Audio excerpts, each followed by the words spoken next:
자, 오늘의 말씀은 출애굽기 40장 17절부터 33절까지 말씀입니다. 한 절씩 교도하겠습니다. 둘째 해 첫째 날 곧 그 달 초 하루에 성막을 세우니라. 모세가 성막을 세우되 그 받침들을 놓고 그 돌반들을 세우고 그 띠를 띄우고 그 기둥들을 세우고 또 성막 위에 막을 펴고 그 위에 덮개를 덮으니 여호와께서 모세에게 명령하신 대로 되니라. 그는 또 증거판을 궤 속에 넣고 채를 궤에 꿰고 속죄소를 궤 위에 놓고 또 그 궤를 성막에 들여놓고 가리개 휘장을 늘어뜨려 그 증거궤를 가리니 여호와께서 모세에게 명령하신 대로 되니라. 그는 또 회막 안에 곧 성막 북쪽으로 휘장을 밖에 상을 놓고 또 여호와 앞 그 상 위에 떡을 진설하니 여호와께서 모세에게 명령하신 대로 되니라. 그는 또 회막 안 곧 성막 남쪽에 등잔대를 놓아 상과 마주하게 하고 또 여호와 앞에 등잔대에 불을 켜니 여호와께서 모세에게 명령하신 대로 되니라. 그가 또 금 향단을 회막 안 휘장 앞에 두고 그 위에 향기로운 향을 사르니 여호와께서 모세에게 명령하신 대로 되니라. 그는 또 성막 위에 휘장을 달고 또 회막의 성막 문 앞에 번제단을 두고 번제와 소제를 그 위에 드리니 여호와께서 모세에게 명령하신 대로 되니라. 그는 또 물구멍을 회막과 제단 사이에 두고 거기 씻을 물을 담으니라. 모세와 아론과 그 아들들이 거기서 수족을 씻되 그들이 회막에 들어갈 때와 제단에 가까이 할 때에 씻었으니 여호와께서 모세에게 명령하신 대로 되니라. 그는 또 성막과 제단 주위 뜰에 포장을 치고 뜰 문에 휘장을 다니라.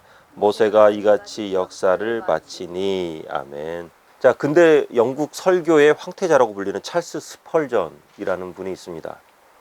이분의 설교의 가장 큰 특징은 복음주의적인 설교를 했다라는 건데, 이 복음주의가 뭐냐면 성경에 기록된 예수님의 복음을 중심으로 연구하고 가르치고 무엇보다도 삶에 적용하는 것, 이것이 바로 복음주의예요. 무엇보다 스펄전 목사님은 삶의 중심에 예수님을 모셔놓고 그 복음을 지키며 살아가기 위해 무척이나 노력했던 그런 분이거든요. 그분의 성향을 가장 잘 나타내는 말이 있습니다. 기도의 최종 목적지는 하나님이다. 일상을 살아가며 늘 하나님의 말씀과 가르침을 청종하기를 원했고, 그리고 하나님께서 말씀하신 대로 실천하면서 살아가기를 원했던 스펄전 목사님이 아주 유명한 일화가 있는데 잠시 소개해 드릴게요. 스펄전 목사님이 다른 도시, 이제 큰 대도시에 가서 자기가 돌보는 런던에 있는 고아들을 위해서 약 한 300파운드 정도를 모금했다고 합니다. 당시로서는 꽤나 큰 돈이었죠. 그런데 기도하는 중에 네가 모금한 300파운드를 조지 뮬러에게 갖다 줘라 라는 성령의 감동이 자꾸만 오는 거예요. 하나님께서 그렇게 말씀하시는 거예요. 그래서 다음과 같이 기도했다고 합니다. 주님, 우리 아이들도 이 돈이 필요합니다.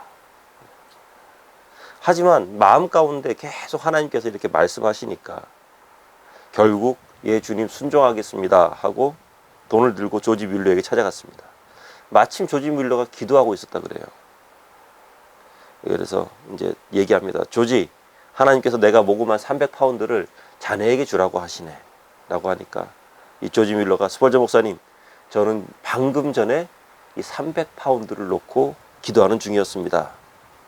두 사람은 손을 잡고 함께 기쁨의 눈물을 흘리면서 즐거워했다고 합니다. 그 후에 스펄전 목사님이 사무실로 돌아오니까 책상 위에 편지가 하나 와 있었는데 그 편지 안에는 300기니의 헌금이 들어있었다고 해요. 1기니가 21실링입니다. 그리고 20실링이 1파운드예요. 그러니까 1기니와 1파운드는 거의 비슷한데 1기니가 약간 더 커요.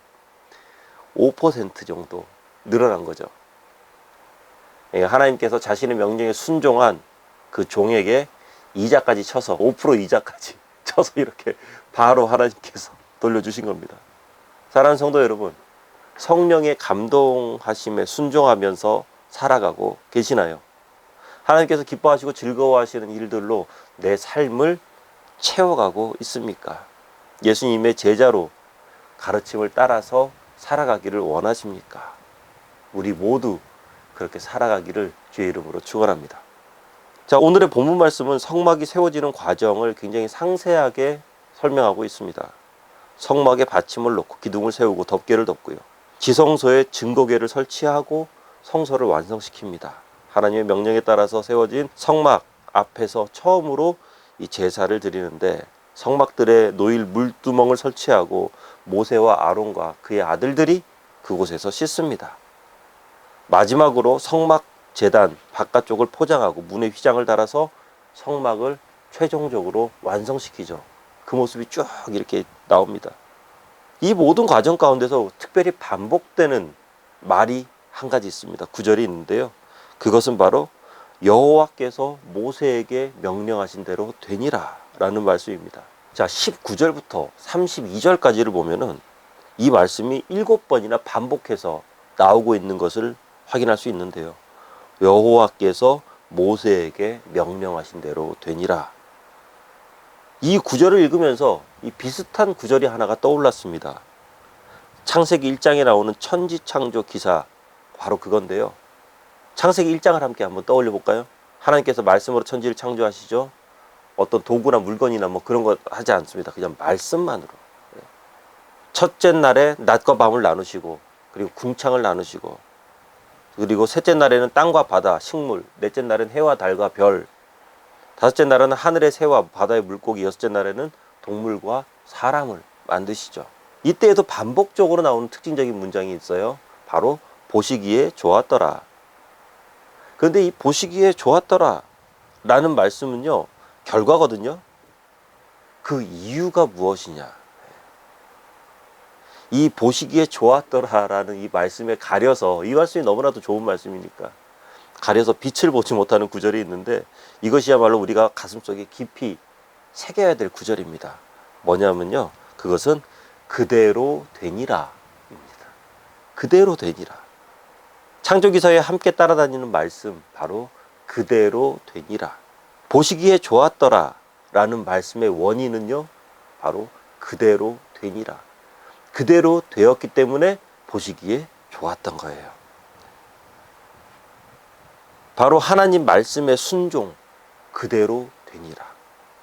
흠이 없고 완벽하신 하나님의 말씀에 그대로 따랐던 피조물들, 그 말씀대로 행했을 때 하나님께서 보시기에 좋은 모습이 될 수 있었던 것입니다.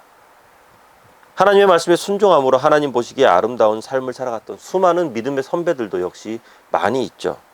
방주를 만들으라는 하나님의 말씀에 순종해서 주변의 조롱과 핍박에도 굴하지 않고 대역사를 이뤄낸 노아도 있고요. 아들을 바치라는 하나님의 명령에 순종해서 하나님을 경외하는 자라 칭호를 받은 믿음의 조상 아브라함, 이스라엘을 인도하라는 하나님의 말씀에 순종함으로 큰 민족의 지도자가 되고 후세에도 이름을 높였던 모세, 하나님의 말씀을 능력을 의지하고 말씀에 순종함으로 가나안 복지를 손에 넣은 여호수아와 갈렙, 하나님 말씀에 순종함으로 300대 13만 5천이라는 이 말도 안 되는 전투에서 승리를 거둘 수 있었던 기드온, 이 외에도 성경을 살펴보면 수많은 믿음의 선배들이 하나님의 말씀에 순종함으로 그 삶에 하나님 보시기에 아름다운, 하나님 보시기에 좋은 그런 모습으로 변화되거나 살아가는 모습들을 우리는 많이 볼 수가 있습니다. 그리고 뭐 성경에 나오는 뭐 그런 분들, 너무 우리가 좀 동떨어진 것 같잖아요. 멀리 있는 것 같잖아요.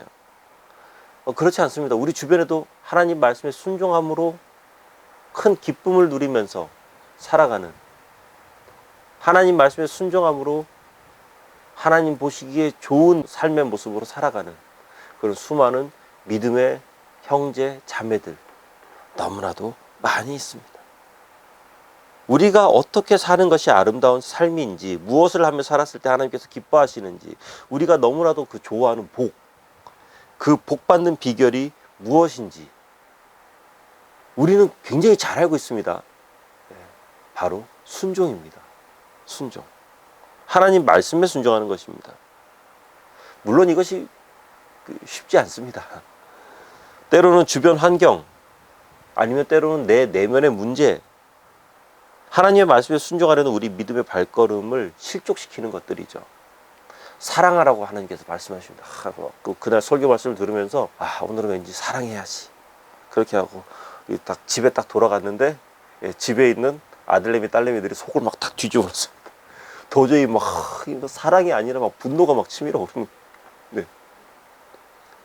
성령께서 감동을 주셔서 헌금을 팍 작정합니다. 그래, 내가 온전한 11조를 드리자 하면 갑자기 애가 쓱 찾아와서 엄마, 나 이 학원 다니고 싶어요. 11조 안 내면은 애 학원을 보낼 수 있습니다. 네, 하나 더 보낼 수 있습니다. 주신 사랑이 너무나도 감사해서 주의 전에 헌신하고 주의 일에 헌신하고자 몸을 이렇게 탁 드립니다. 그러면서 막 뭔가를 열심히 하는데 주변에 있는 사람들이 내 마음에 상처를 줍니다. 내 인생의 태클이 막 거기서 막 들어옵니다. 그전까지는 괜찮았는데 주께서 원하고 바라는 것이 무엇인지 알고 그것에 순종하고자 하는데 자꾸 길이 막히고 뜻대로 잘 안 됩니다. 왜 그럴까요? 물론 사단이 방해하는 것이 굉장히 큽니다. 주의 뜻대로 살아가는 것을 사단이 방해하죠. 그런데 그 사단의 방해에 쉽게 우리가 넘어가 버리는 이유가 있습니다. 그건 바로 나를 버리지 못해서예요. 나를 버리지 못해서. 사랑하기로 마음먹었는데 왜 그 아이들이 보이나요? 말 안 듣고 핸드폰만 하고 있는 그 아이들이 왜 보이나요? 바로 내가 보기 때문에 그렇습니다. 하나님의 눈으로 봐야 되는데요. 헌금을 작정하고 11조를 드리기로 마음 먹었지만 그 재정이 왜 자꾸 다른 데 쓰여질 것 같이 보여집니까? 여전히 그것이 내 것이라고 생각하기 때문에 그렇습니다. 나의 소유물이라고 생각하니까. 주의 일에 헌신하고 봉사할 때 하나님께서 기뻐하실 것만을 생각한다면 주변은 잘 보이지 않습니다. 그런데 주변이 보이고 자꾸 상처받는 이유는 내가 그것을 자꾸 하려고 하기 때문에 그래요.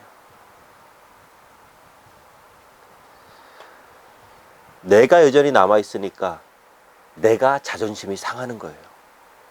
내가 여전히 남아있으니까 내가 왜 자꾸 이런 소리를 들어가면서까지 이렇게 해야 되지 하면서 회의가 들기도 하는 거죠. 여전히 내가 남아있으니까. 참 어렵습니다. 그죠? 순종하는 것이 당연하지만 순종해서 주께서 기뻐하시는 일을 하면서 우리의 영혼에 평안과 안식이 가득하면 좋겠지만 이게 아니에요. 쉽지 않습니다. 쉽지 않아요. 모세도 그렇잖아요. 이스라엘 백성들과 함께 주의 일에 온전히 순종하고 그 역사를 완성하기까지 녹록치 않았습니다. 출애굽 이후로 2년 동안 40일 금식 기도를 모세가 2번이나 합니다. 얼마나 속상했으면, 얼마나 속이 터졌으면 40일 금식 기도를 2년에 2번, 1년에 한 번씩 그걸 합니까? 눈앞에 펼쳐진 홍해를 보면서 하나님을 원망했고 마실 것과 먹을 것을 놓고 모세와 다투고요. 말씀 받으러 시내산에 올라갔는데 그것을 기다리지 못하고 우상 만들어서 하나님으로부터 이 백성들 내가 다 멸절시켜버리고 내가 너로부터 새로운 민족을 일으키겠다. 야, 이게 뭡니까 이게? 자신을 내려놓지 못했던 이스라엘 백성들. 모세 역시 마찬가지였죠. 그렇기 때문에 모세 역시도 가나안 복지로 들어갈 수 없었던 것입니다. 결국 하나님께 순종한다는 것은 무언가를 결단하고 계획하여 하나님께 드리거나 나의 시간이나 노력을 들여서 가시적인 어떤 것을 이뤄낸다는 것이 아닙니다. 무언가를 확 이렇게 만들어낸다는 것이 아닙니다. 하나님께 순종한다는 것은 먼저 나 자신을 하나님의 뜻에 합당한 모습으로 변화시킨다는 것입니다. 나 자신을 없앤다는 것이죠. 천지창조 기사 중에서 하나님 말씀 중에 그대로 되지 않은 것이 하나도 없어요. 다 그대로 돼요. 말씀이 선포되고 그것이 그대로 이루어졌고 그러한 모든 것을 하나님께서 보셨고 그 결과가 보시기에 좋았더라 라는 것이죠. 오늘 본문 말씀의 성막 역시 마찬가지잖아요.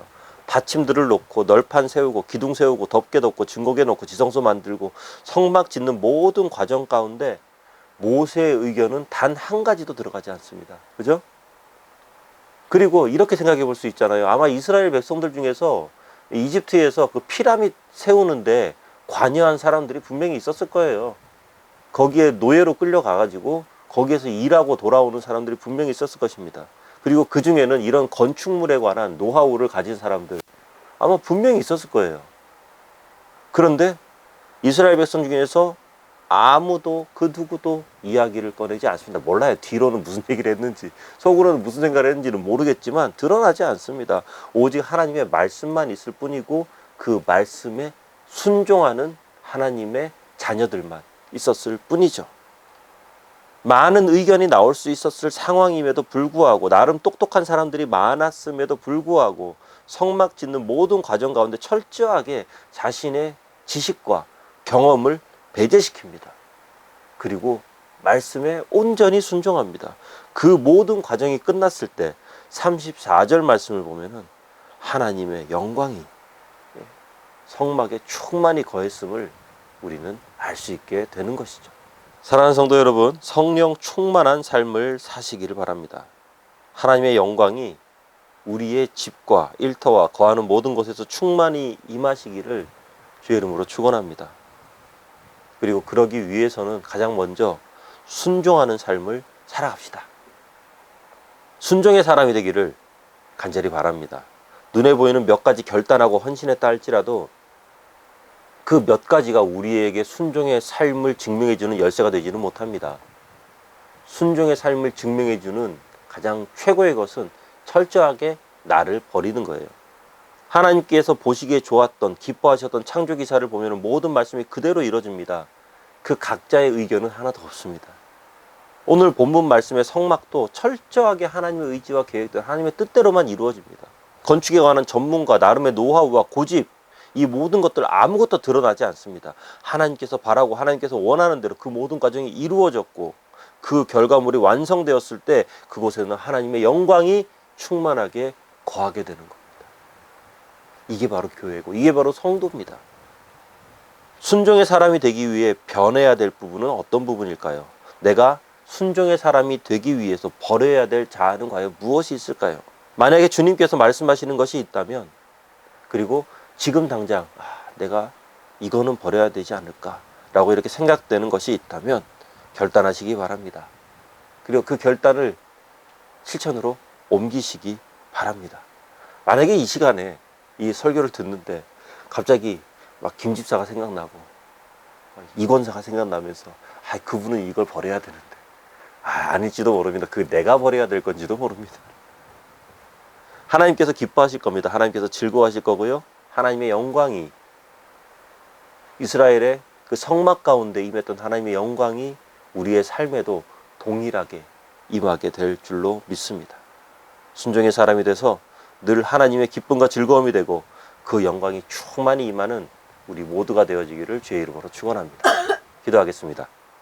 은혜가 많으신 아버지 하나님, 하나님의 말씀에 순종하고 하나님께서 시시각각으로 부어주시는 그 하나님의 뜻에 순종하며 우리의 삶을 통해서 드러나는 하나님의 영광을 보기를 원합니다. 하나님, 그렇게 살아가기를 원하오니 먼저 나를 내려놓고 그 자리에 예수 그리스도가 들어오도록 은혜를 더하여 주시옵소서. 예수님 이름으로 기도합니다. 아멘.